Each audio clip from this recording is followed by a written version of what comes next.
Pre-Revolutionary Russia. During pre-revolutionary Russia, Alexander III had conceived the idea of building the Trans-Siberian Railway, which would run straight through Russian territory. In 1891, the construction began, resulting in Russia channeling its resources into the project. The railway would allow Russian dominance in the Pacific, also allowing control of Port Arthur, which they long sought. The Trans-Siberian Railway went from Moscow in the west to Vladivostok in the east. In 1898, Russia gained permission to build a railway through Manchuria from Trans-Balakal region.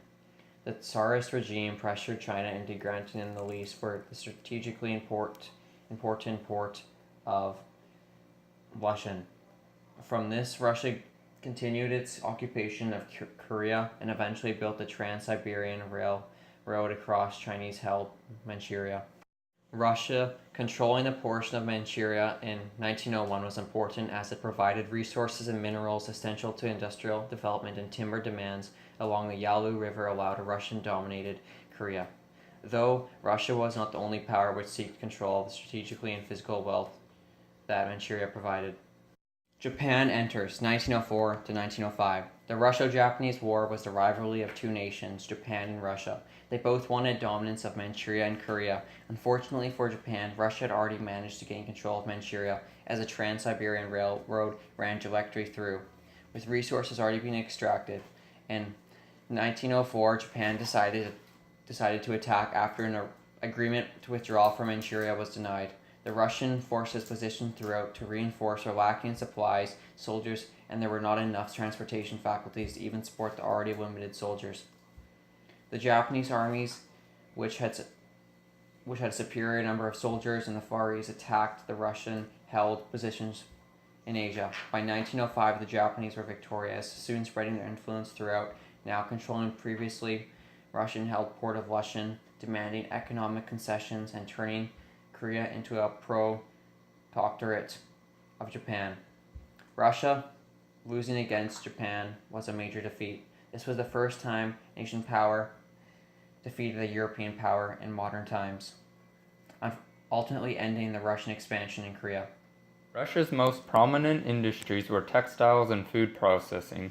Foreign ownership of resources and the low amounts of industries in Russia's hands suggested an immature economy. Bloody Sunday, January 22nd, workers led by Father Gabin marched onto Winter Palace with expectations of the Tsar hearing their demands, instead turning into a riot, ending in worker casualties. Unrest among the workers in major cities continued, temporarily halting when the Tsar formed Duma, a represented parliament. Duma had no successes as Tsar officials constantly handicapped it. Strikes and work stoppages ramped up. Now thousands of labor demonstrations occurred yearly. By 1914, Russia's domestic economy had drastically decreased. Industrialization. Industrialization made Russia into the fourth major power in the world, but only 1.75% of the population was working in factories. Almost all the population was working in agriculture. In addition, foreign ownership of industries was a major issue, giving Russia a distinction of having the largest foreign debt. Revolutionary change happened in 1917 after the shortcoming and the start of World War I. The Romanov dynasty was overthrown and the provisional government was formed on February 27, 1917.